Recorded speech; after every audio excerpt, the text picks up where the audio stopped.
बहुत बहुत साधुवाद आदरणीय डॉक्टर योगेश धार्मिक जी। महाकारुणिक बुद्ध को सादर नमन। परम पूज्य बाबा साहब डॉक्टर अंबेडकर को सादर नमन। और हम सबको धम्म सिखाने वाले परम श्रद्धेय बनते डॉक्टर करुणासिंह राहुल जी को सादर वंदनामि। आप सभी प्रबुद्ध साथियों को सादर नमो बुद्धाय। जैसा कि योगेश जी ने भी जिक्र किया कि आज का जो विषय है वो मूल रूप में ये है कि जब हम धम्म की बात करते हैं और धम्म के साथ कर्म की बात करते हैं, कुल मिलाकर यूं कि बुद्धिज्म में जो कर्म का सिद्धांत है वो क्या है, उसके मूल तत्व क्या है और वो दूसरी व्यवस्थाओं से किस प्रकार से भिन्न है। तो इस विषय पर आज हम बातचीत कर रहे हैं। और मैं अपनी बात शुरू करूं उससे पहले एक बहुत ही छोटी सी बात स्पष्ट करूं कि हम अपने इर्द गिर्द आज जो कुछ भी देख रहे हैं सन 2024 में, हर एक चीज को, हमने जो वस्त्र पहन रखे हैं वो, हम जिन घरों में रह रहे हैं वो, हम जिन इलेक्ट्रॉनिक गैजेट्स का इस्तेमाल कर रहे हैं, हम जिन किताबों को पढ़ रहे हैं, हम जिन साधनों का उपयोग कर रहे हैं, हर एक चीज, हर एक व्यवस्था आज जिस रूप में हमें दिखाई दे रही है, अगर आप थोड़ा सा पीछे जाएंगे आज से 20 साल पीछे, तो ये ऐसी दिखाई नहीं देगी। इनका रूप कुछ अलग दिखाई देगा। फिर आप जब 50 साल पीछे जाएंगे तो ये किसी और रूप में दिखाई देगी। और जब आप 100 साल पीछे जाएंगे तो फिर किसी और रूप में दिखाई देगी। और यदि हम 500 साल पीछे की बात करेंगे तो उनका रूप और भी परंपरागत या फिर आदिम तरीके जैसा नजर आएगा। तो कुल मिलाकर एक लाइन में हर एक चीज में बदलाव होते हैं समय के साथ साथ, हर एक व्यवस्था में बदलाव होते हैं समय के साथ साथ। तो ठीक इसी तरह से आज से 2500 साल पहले महाकारुणिक बुद्ध ने जो व्यवस्था दी, जिस धर्म का आविष्कार किया, और आज जो संस्कारों के नाम पे, धार्मिक व्यवस्था के नाम पे जो चीजें हमारे व्यवहार में है, निश्चित रूप से इन 2500 साल का जो अंतराल है, इसमें निश्चित रूप से बहुत सारे बदलाव आए हैं। भाषा के स्तर पर भी, जीवन शैली के स्तर पर भी, संस्कारों के नाम में भी। और हम जिन ग्रंथों को आज पढ़ रहे हैं, जिस साहित्य को आज पढ़ रहे हैं महाकारुणिक बुद्ध की शिक्षाओं के नाम पर, स्वाभाविक रूप से कि उनमें उनमें भी कुछ बदलाव आए होंगे। क्योंकि चीजें कभी भी यथावत रूप में रहती नहीं है, अपने मूल रूप में रह नहीं पाती है। तब जरूरत पड़ती है ऐसे विषयों पर बात करने की कि कौन सी सिद्धांत, कौन सी शिक्षाएं प्रामाणिक कही जा सकती है, कौन से सिद्धांत वैज्ञानिक कहे जा सकते हैं, कौन से सिद्धांतों की तर्क संगत व्याख्याएं हो सकती है। तो ऐसा ही एक उलझा हुआ सा, ऐसा ही भ्रमित करने वाला विषय है जब हम कर्म सिद्धांत की बात करते हैं कि बुद्धिज्म में कर्म का मतलब क्या है। बाबा साहब डॉक्टर अंबेडकर ने बुद्ध और उनका धम्म ग्रंथ में बहुत ही सुस्पष्ट किया है इस विषय को। और जिन साथियों ने पढ़ा है वो बहुत बेहतर ढंग से इस बात को जानते भी होंगे। हो सकता है कुछ साथी पढ़ नहीं पाए हों, हो सकता है कुछ साथी समझ नहीं पाए हों पढ़ने के बाद। इसलिए एक बार दोबारा हम इसी विषय पर चर्चा कर रहे हैं कि आखिर ये कर्म का सिद्धांत है क्या। और जैसा श्रद्धेय बनते राहुल जी अक्सर कहते हैं कि यदि हमें प्रकाश क्या है इस बात को ठीक से समझना हो, तो फिर अंधेरा क्या होता है ये भी साथ साथ समझना पड़ता है, तब चीजें ठीक ढंग से समझ में आती है। तो ठीक इसी तरह से जब हम धर्म में कर्म के सिद्धांत की बात करते हैं और उन भ्रामक तत्व या भ्रामक धारणाओं की बात करते हैं, तब स्वाभाविक रूप से ये बात भी महत्वपूर्ण हो जाती है कि जो दूसरी व्यवस्था है, जिसे हम मनुवादी व्यवस्था कहते हैं, उसमें कर्म का सिद्धांत क्या है। और हमारी सारी की सारी भ्रम का, हमारी सारे के सारे संशयों का जो जड़ है वो निश्चित रूप से उसी व्यवस्था का हमारा पूर्व ज्ञान है। क्योंकि हम धम्म के कर्म सिद्धांत को भी उस व्यवस्था के मानकों पर तोल कर देखते हैं और उसी वजह से भ्रम की स्थिति पैदा होती है। तो बाबा साहब डॉक्टर अंबेडकर बुद्ध और उनका धम्म ग्रंथ में बताते हैं कि जो ब्राह्मणिकल सिद्धांत है कर्म का, जो मनुवादी सिद्धांत है कर्म का, उसके 3-4 आधारभूत तत्व है, उसके मूल तत्व है जिन पर उनका कर्म सिद्धांत टिका हुआ है। पहले उन पे हम बात कर रहे हैं कि वो व्यवस्था कर्म सिद्धांत को किस रूप में देखती है। तो वहां जो पहला मूलभूत तत्व है वो ये है कि वो व्यवस्था आत्मा के अस्तित्व को स्वीकार करती है और ऐसा मानती है कि आपका जब भी जन्म होता है तो निश्चित रूप से पूर्व जन्म के कर्मों के आधार पे होता है। तो जन्म आत्मा का हो रहा है और उस आत्मा ने जैसे कर्म किए थे पिछले जन्म में उस आधार पे हो रहा है। तो एक बात तो ये कि जब आप उस व्यवस्था के कर्म सिद्धांत की बात करते हैं तो आपको आत्मा की अस्तित्व को मानना पड़ता है। दूसरा, वो लोग ऐसे मानते हैं कि पूर्व जन्म के कर्मों का फल खुद पर पड़ता है, व्यक्ति के व्यक्तिगत जीवन पर पड़ता है। जैसे कोई व्यक्ति विकलांग पैदा हो गया, कोई व्यक्ति गरीब घर में पैदा हो गया, तो कहते हैं कि इसके पूर्व जन्म के कर्म खराब थे, इस वजह से इसका ये परिणाम आया है कि इसको इस जन्म में ये दुख सहने पड़ रहे हैं। और साथ ही उनका कर्म का सिद्धांत ये मानता है कि आप इस जन्म में जैसे कर्म कर रहे हैं, अच्छे या बुरे, उसी से आपका भविष्य तय होगा, आपका भावी जीवन तय होगा। तो वो सिद्धांत मूल रूप से इस बात, तीन महत्वपूर्ण चीजों को मानता है कि आत्मा के अस्तित्व को स्वीकार करता है, हमारे व्यक्तिगत जीवन पर भी और हमारी आत्मा पर भी पिछले जन्म के कर्मों का प्रभाव मानता है, और हमारा अगला जन्म कहाँ होगा ये भी हमारे पिछले जन्म के कर्मों से तय होता है, ऐसा मानता है। ये सिद्धांत तो है उस व्यवस्था का। और स्वाभाविक रूप से बाबा साहब डॉक्टर अंबेडकर इस सिद्धांत को बहुत ही विनाशक सिद्धांत कहते हैं। और बाबा साहब कहते हैं कि सिद्धांत मानवीय प्रयासों को बहुत ही छोटा कर देता है। इसका मतलब ये होगा कि मनुष्य तो चुपचाप बैठ जाए, उसे कुछ भी करने की जरूरत नहीं है, क्योंकि जो कुछ होना है अच्छा या बुरा, वो निश्चित रूप से पहले जन्म में जो कर्म किए गए हैं उनके आधार पर ही होगा। तो ऐसे में बाबा साहब इसे बहुत ही विध्वंसकारी सिद्धांत कहते हैं। अब जब हम बुद्धिज्म की बात करते हैं, महाकारुणिक बुद्ध की बात करते हैं, तब वहां कर्म सिद्धांत कैसा है? तो एक सवाल तो ये है कि क्या महाकारुणिक बुद्ध इस बात को मानते थे कि पिछले जन्म के कर्मों का फल आपके अगले जन्म पर पड़ता है? क्योंकि हम बार बार पढ़ते हैं कि जैसा बोओगे वैसा काटोगे। ऐसे में आप अगर इस बात में यकीन रखते हैं कि हमने जैसा कर्म किया वैसा ही फल मिलना है, तो महाकारुणिक बुद्ध वर्तमान जीवन की बात करते हैं, भावी जीवन की बात नहीं करते हैं। अगले जन्म में क्या होगा उस विषय पर बात नहीं करते हैं। जैसे यदि हम बात करें, एक व्यक्ति या एक विद्यार्थी जो साल भर क्लासरूम में पढ़ाई नहीं करता है, घर पे भी अध्ययन नहीं करता है, तो स्वाभाविक रूप से जब उसकी परीक्षा होगी तब वो ठीक ढंग से लिख नहीं पाएगा, ठीक ढंग से प्रश्नों के जवाब नहीं दे पाएगा। और जब उसने अध्ययन नहीं किया है, अध्ययन से जी चुराया है साल भर, तो जब उसका परिणाम आएगा, उसका परीक्षा परिणाम आएगा, वो भी इस बात की पूरी संभावना है कि नकारात्मक रहेगा। तो ऐसे में हम कहते हैं कि उसके कर्मों का फल उसे मिला है, ये इसी जन्म में मिला है।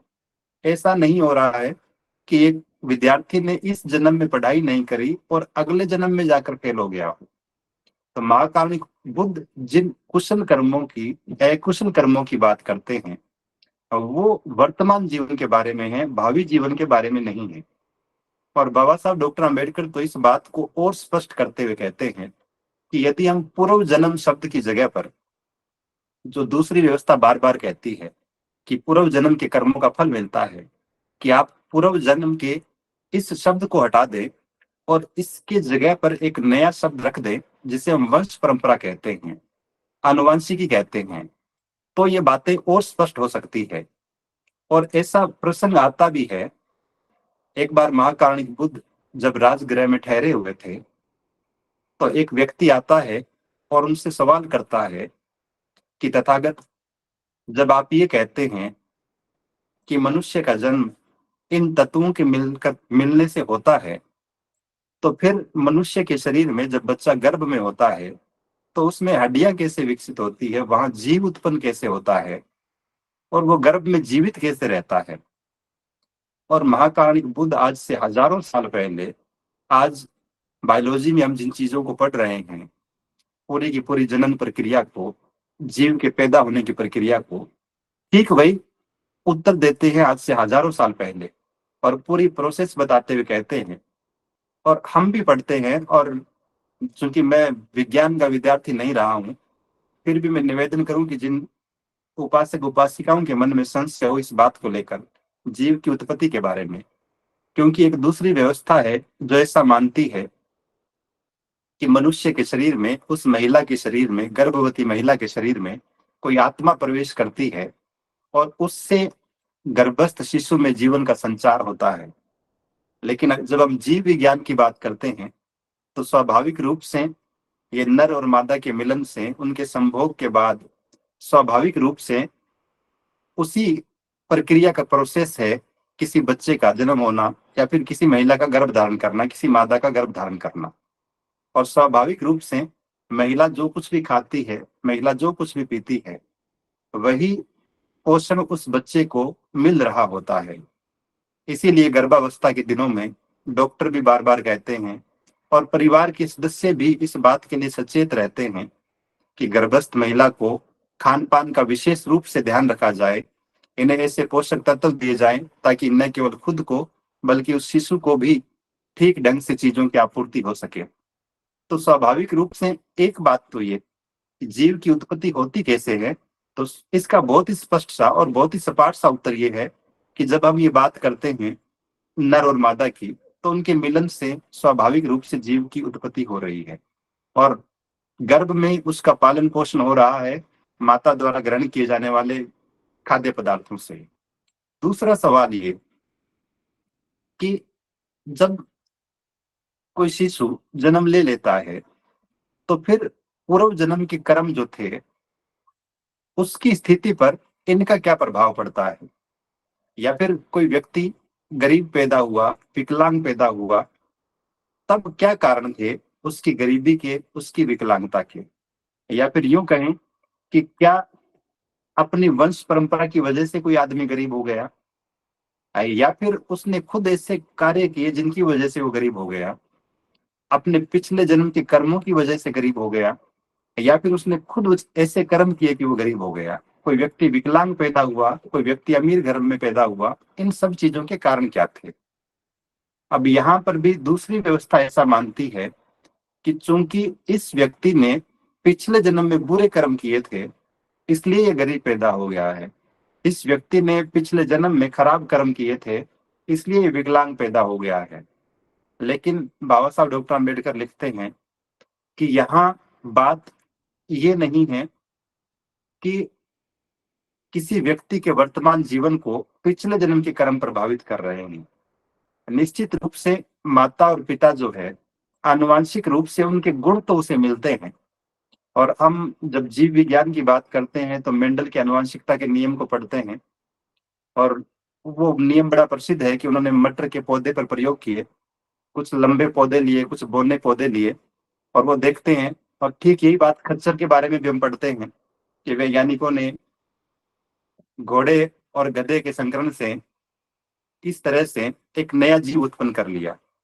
तो स्वाभाविक रूप से माता और पिता के जो गुण हैं तो वो तो ट्रांसफर होते हैं अगली पीढ़ी में, लेकिन कर्मों की जहां तक बात है तो महाकारुणिक बुद्ध इस सिद्धांत को सिरे से खारिज करते हैं। उन्होंने कभी ऐसी देशना नहीं दी जो कर्मों के संचरण को, कर्मों के ट्रांसफर की बात करती हो। तो बाबा साहब डॉक्टर अम्बेडकर जो बात करते हैं वो ये है कि माता पिता से गुण जरूर प्राप्त होते हैं। कुछ हो सकता है कि किसी, जैसे बाबा साहब डॉक्टर अम्बेडकर को देखते हैं हम, उनके पिता सूबेदार थे, आर्मी में थे और बहुत बहादुर व्यक्ति थे। और बाबा साहब डॉक्टर अम्बेडकर इस बात को बहुत बार कहते हैं कि यदि मुझ में भी निडरता का गुण है तो वो मेरे पिता की वजह से है। तो ये चीजें तो हो सकती है, लेकिन किसी व्यक्ति का खराब स्थिति में बने रहना, और ऐसे अनगिनत उदाहरण मिलते हैं। दो चीजें प्रभावित करती है हमारे वर्तमान जीवन को। एक तो हमारे चारों तरफ की परिस्थितियां। हो सकता है कोई व्यक्ति किसी भीख मांगने वाले घर में पैदा हुआ हो, स्वाभाविक रूप से उसे पढ़ने लिखने के अच्छे अवसर नहीं मिले होंगे, अच्छा मार्गदर्शन नहीं मिला होगा, अच्छे संसाधन नहीं मिले होंगे, अच्छा परिवेश नहीं मिला होगा। तो ऐसे में उसके चारों तरफ की परिस्थिति उस व्यक्ति के वर्तमान जीवन को प्रभावित कर रही है। अगर वो अशिक्षित रह जाता है, एक भिखारी का बेटा भिखारी बन जाता है, तो इसका कारण ये नहीं है कि उसके पूर्व जन्म के कर्म ऐसे थे, बल्कि इसका कारण ये है कि उसके आस पड़ोस की परिस्थितियां और उनका बड़ा योगदान था।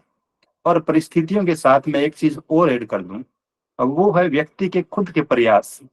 हम अनगिनत ऐसे उदाहरण देखते हैं, जब कोई व्यक्ति गरीब पैदा हुआ, जब कोई व्यक्ति विकलांग पैदा हुआ, जब कोई व्यक्ति बहुत ही भयानक परिस्थितियों के बीच रहा, लेकिन अपने व्यक्तिगत प्रयासों से उसने उन ऊंचाइयों को प्राप्त किया जो सामान्य लोग भी प्राप्त नहीं कर पाए, जो उससे ठीक स्थिति वाले लोग भी प्राप्त नहीं कर पाए। स्टीफन हॉकिंग का नाम हम सब लोग सुनते हैं।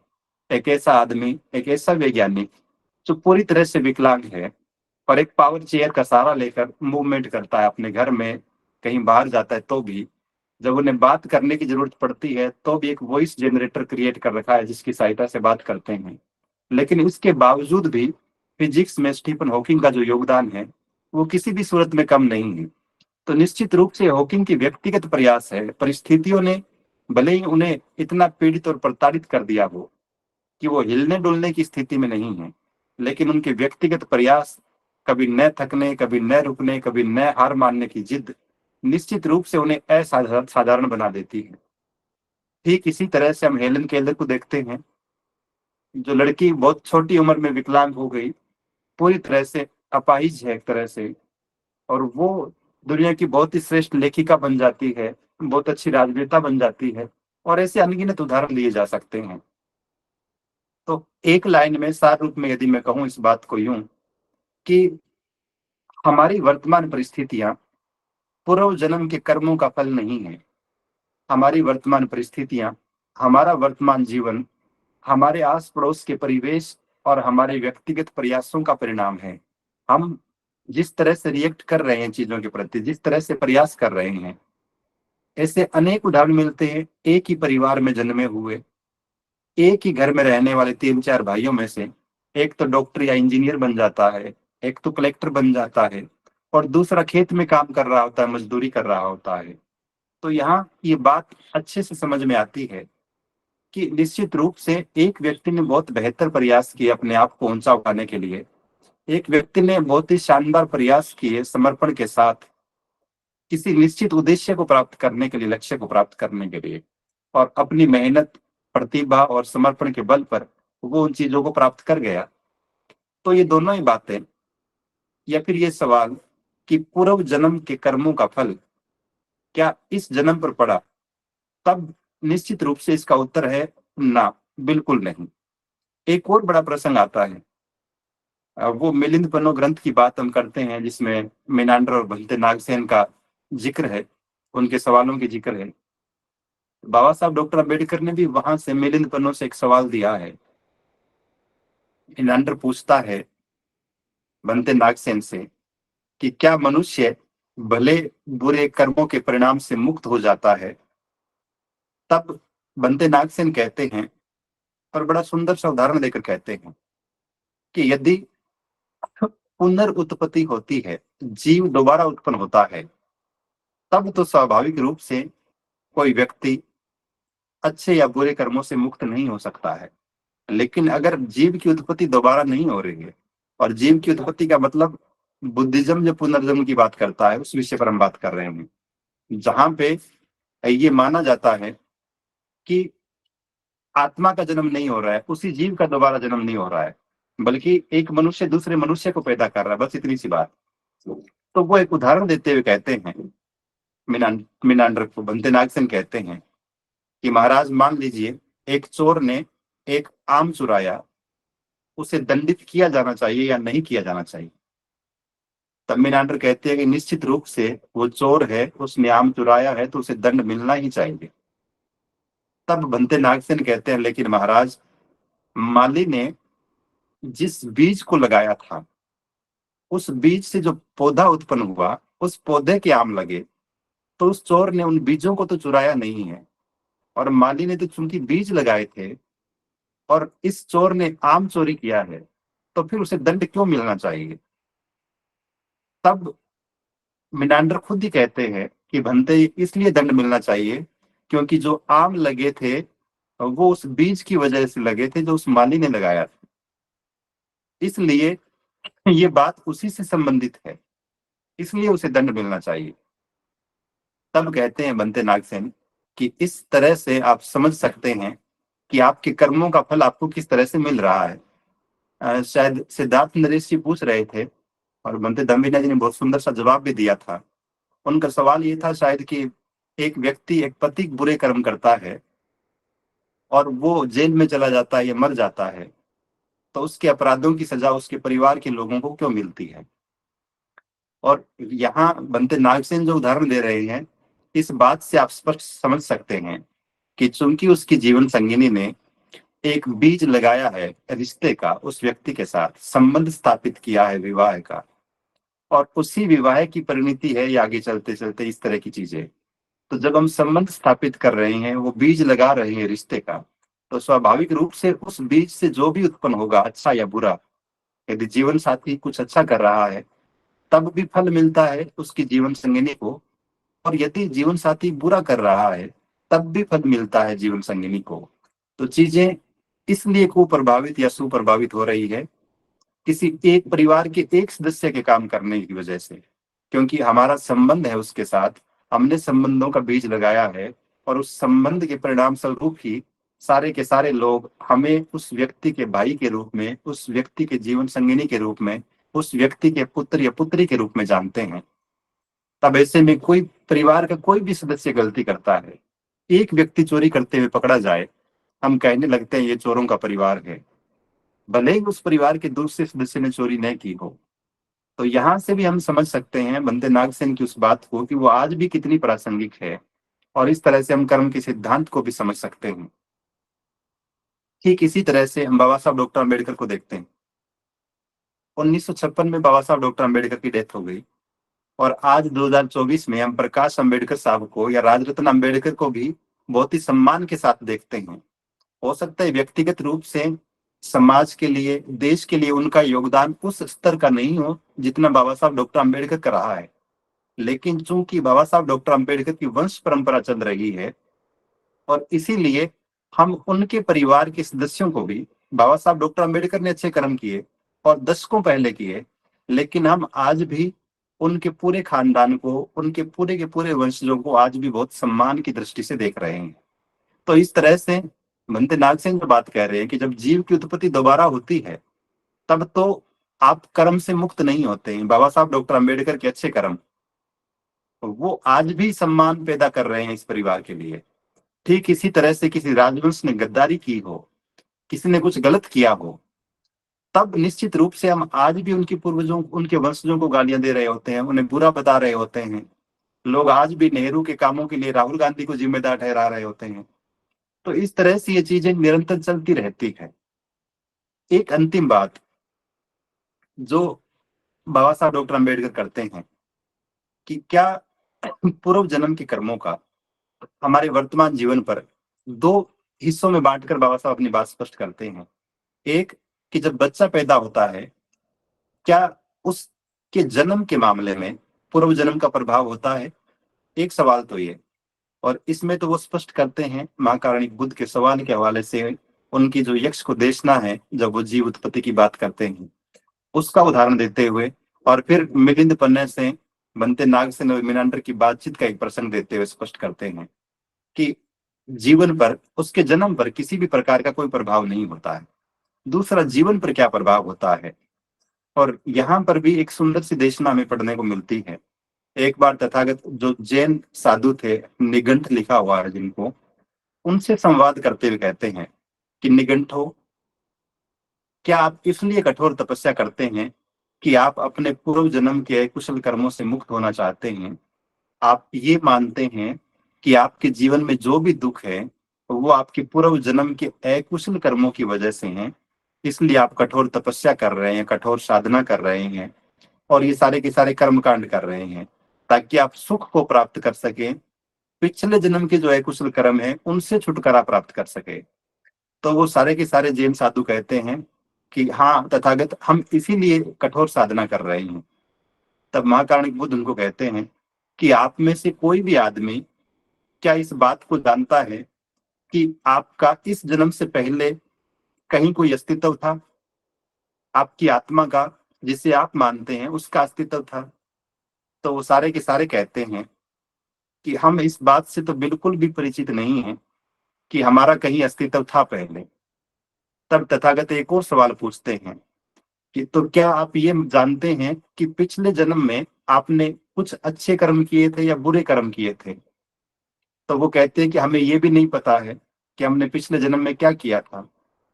तब तथागत कहते हैं कि जब आप ये नहीं जानते कि आपका अस्तित्व था या नहीं, जब आप ये नहीं जानते कि आपने पिछले जन्म में कुशल कर्म किए या अकुशल कर्म किए, तो फिर आप किस आधार पर कठोर साधना कर रहे हैं कि पिछले जन्म के कर्मों से हमें मुक्ति मिल जाए, हम सुख प्राप्ति को हो जाए।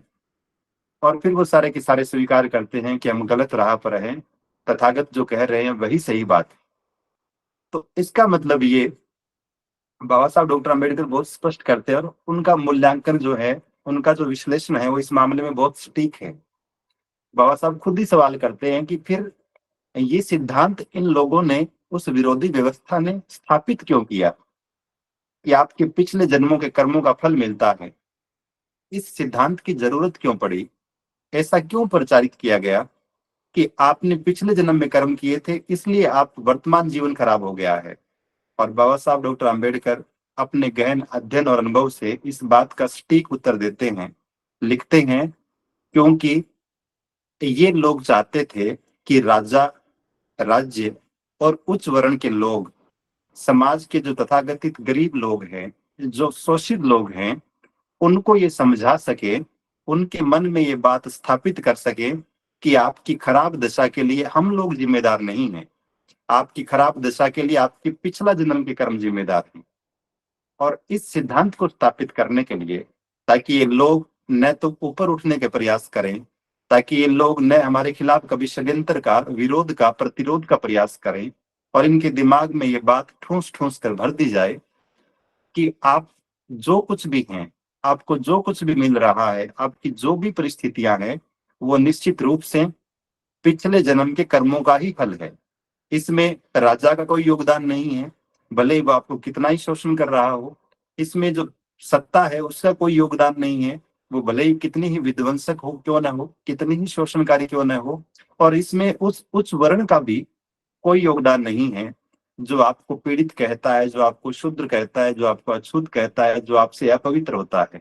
तो एक तरह से समाज की एलिट क्लास ने अपने आप को दोष मुक्त कर लिया, और सारा का सारा दोष लोगों की खराब दशा के लिए, उनकी वर्तमान में विपरीत परिस्थितियों का सारा दोष उन्हीं पे डाल दिया, उनके पूर्व जन्म के कर्मों पे डाल दिया। और बाबा साहब कह रहे हैं कि इस सिद्धांत को यदि कोई व्यक्ति स्वीकार करता है तो ये पूरी तरह से अमानवीय है, अन्यायपूर्ण है। अन्यायपूर्ण इसलिए है क्योंकि इसमें व्यक्तिगत प्रयासों के लिए कोई स्थान ही नहीं है। अगर आप ये मानकर बैठ जाएं कि सब कुछ पहले से ही तय था इसलिए ऐसा हो गया है, और हम वर्तमान की यदि बात करें, एक बहुत ही छोटा सा उदाहरण मैं आपको बताऊं, और हम सब लोग बार बार सुनते हैं इस बात को। एक व्यवस्था है जो ऐसा मानती है कि जब भी विवाह होता है, जब भी शादी होती है, तो जोड़ियां ऊपर से बनकर आती है।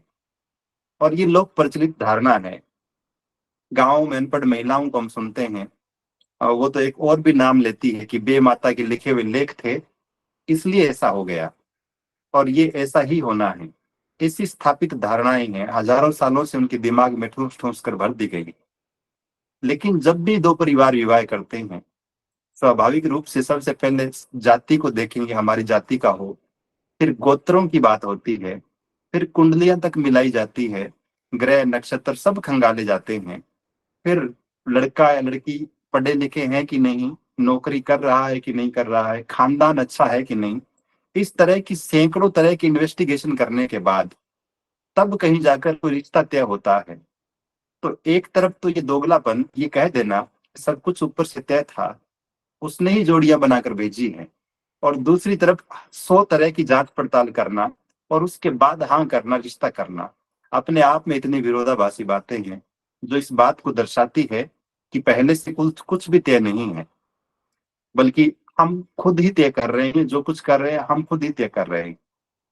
तो ये सारी की सारी चीजें इस बात को सिद्ध करती है कि उस दूसरी व्यवस्था के लिए तो ये सिद्धांत ठीक हो सकता है उनके हिसाब से, लेकिन जब हम धम्म की बात करते हैं, जब हम बुद्धिज्म की बात करते हैं, तब इस तरह के सिद्धांतों के लिए कोई स्थान नहीं है, कोई जगह नहीं है। तो बहुत ही संक्षेप में 2-3 पंक्तियों में मैं जो कुछ कह गया हूं अब तक उसको फिर स्पष्ट करूं। एक बात, बाबा साहब ने दो चीजों को बहुत अच्छे से स्पष्ट किया। पहली बात कि हम जहां भी पैदा हो रहा है, कोई जीव जन्म ले रहा है, उसके जन्म के पीछे पिछले जन्म के कर्मों का फल नहीं है, बल्कि माता और पिता के संयोग का, उनके मिलने का, उनके संभोग का, उसका योगदान है जीव की उत्पत्ति में। एक बात तो ये।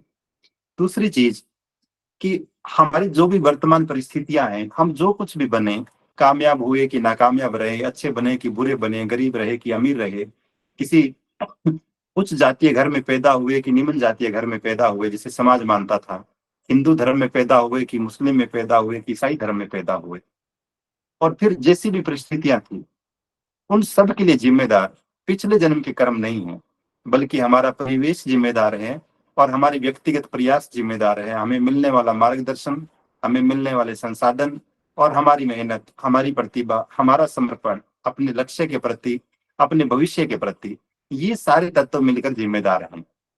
तो ये मूल रूप में जो कर्म का सिद्धांत है बुद्धिज्म का, वो इतनी सी बात करता है। एक अंतिम बात कह के मैं अपनी बात खत्म करूं, और ये सवाल भी शायद किसी साथी ने पूछा हो, और नहीं पूछा हो तो बहुत से साथियों के मन में आता ही होगा। कई बार हम ऐसा सोचते हैं कि जब महाकारुणिक बुद्ध ये कहते हैं कि आप कुशल कर्म करोगे तो अच्छा फल मिलेगा, और यदि अकुशल कर्म करेंगे आप तो आपको बुरा परिणाम देखने को मिलेगा। लेकिन कुछ लोग अच्छा काम करते हैं, फिर उनके साथ बुरा क्यों हो जाता है? कुछ लोग उम्र भर दूसरों का भला करते रहते हैं, फिर उसके साथ बुरा क्यों हो जाता है? अभी पिछले ही दिनों एक दोस्त बता रहे थे राजस्थान की एक घटना, कि छुट्टी के बाद जब स्कूल में छुट्टी हुई तो एक शिक्षक बाइक पे जा रहे थे। रास्ते में उनके स्कूल की एक लड़की भी पैदल ही जा रही थी। तो उन्होंने बाइक रोक ली और कहा कि चूंकि मैं भी उस तरफ ही जा रहा हूँ, तो आप बाइक पर बैठ जाइए, आपको आपके घर तक छोड़ दूंगा। चूंकि उन टीचर को जिस रास्ते से जाना था उसी रास्ते पर उस लड़की का घर या खेत में ढाणी थी, तो उन्होंने उसको बाइक पर बैठाया और उसकी ढाणी के सामने ले जाके छोड़ दिया। उसके बाद में स्कूल में छुट्टियां हो रही थी अगले 3-4 दिन, तो ये टीचर महोदय अपने गांव चले आए। उनकी पोस्टिंग अपने घर से कहीं दूर थी, और फिर कुसंयोग से ऐसा हुआ कि वो लड़की घर नहीं पहुंची छुट्टी के बाद। अब वो अपने प्रेमी के साथ कहीं और चली गई। अब पुलिस जांच पड़ताल करते करते अंततः जब सीसीटीवी फुटेज में सामने आया कि इस जगह से ये लड़की इस टीचर के साथ बैठकर गई थी और उसके बाद कहाँ गायब हो गई ये किसी को पता नहीं था, तो पुलिस जांच करते करते उनकी पोस्टिंग प्लेस से 300-400 किलोमीटर दूर उनके घर तक आई और कहा कि इस तरह से इतने बजकर इतने मिनट पे आप वहां से उसे बैठा कर लाए थे और उसके बाद वो लड़की घर नहीं पहुंची है। और वो बता रहे थे कि सर ने, बेचारे ने माथा पीट लिया कि मैंने तो उसके घर के सामने छोड़ दिया था। हालांकि स्वाभाविक रूप से सारी जांच होने के बाद अंततः पता लग ही जाता है कि मामला क्या है, लेकिन आकस्मिक रूप से अल्पकाल के लिए निश्चित रूप से उन शिक्षक के लिए परेशानियां उत्पन्न हो गई होगी और उन्हें लज्जा का अनुभव करना पड़ा होगा। इस तरह के कई उदाहरण हमें देखने को मिलते हैं जब हम दूसरों का भला करने की सोच रहे होते हैं और हमारे साथ कुछ बुरा हो जाता है। तो फिर इनका कारण क्या है? या फिर महाकारुणिक बुद्ध ने जो बात कही थी कि कुशल कर्म करोगे तो कुशल फल मिलेगा, अच्छा फल मिलेगा, और बुरे कर्म करोगे तो बुरा फल मिलेगा, तो फिर ये बात झूठ क्यों साबित हो रही है? अच्छा करने के बाद बुरा क्यों हो रहा है? और इसका मैं अपने व्यक्तिगत अनुभव से यदि बताऊं तो एक ही उत्तर दिया जा सकता है, और वो ये है कि हर एक सिद्धांत के कुछ अपवाद होते हैं। पल भर के लिए हम ये मान लें कि अच्छा करने से बुरा होता है, तो फिर क्या हम सब लोग बुरा करना शुरू कर दें? हम हर दिन पढ़ते हैं कि किसी बाइक सवार का एक्सीडेंट हो गया और उसकी डेथ हो गई, किसी कार का एक्सीडेंट हो गया और उसमें जितने भी लोग सवार थे उन उन सब की या उनमें से किसी एक दो की डेथ हो गई। तो क्या इस डर से हम बाइक पर चढ़ना बंद कर देते हैं? क्या इस डर से हम कार में चढ़ना बंद कर देते हैं? हम आए दिन ट्रेन दुर्घटनाओं की बात पढ़ते हैं, क्या हम ट्रेन में चढ़ना बंद कर देते हैं? ऐसा बिल्कुल नहीं होता है, हम बंद नहीं करते हैं, क्योंकि ये इन घटनाओं के अपवाद होते हैं। कार मूल रूप से ट्रांसपोर्टेशन के लिए है, आपको बहुत ही सुविधाजनक ढंग से एक जगह से दूसरी जगह तक लेकर जाती है, इसका यूज यही है। लेकिन अपवाद स्वरूप किसी व्यक्ति की गलती से यदि एक्सीडेंट हो जाता है कोई घायल हो जाता है या किसी की मृत्यु हो जाती है, तब हम कार में चढ़ना बंद नहीं करते। ठीक इसी तरह से हमारे कुशल कर्म करने के बावजूद भी यदि एकाध घटना अप्रिय हो जाती है हमारे साथ, तो इसका मतलब ये नहीं है कि हम बुरे कर्म करना आरंभ कर दें और अच्छे कर्मों को छोड़ दें। ये बिल्कुल भी नहीं है। एक और उदाहरण मुझे याद आता है। मैं नया नया टीचर लगा था, 2012 की बात रही होगी, और चूंकि उम्र 22-23 साल थी उस वक्त, तो जब भी कोई टीचर्स के ट्रेनिंग कैंप होते थे तो बहुत ही उत्साह के साथ सामने से जब भी कोई कुछ पूछता था तो मैं जवाब देने के लिए खड़ा हो जाता था।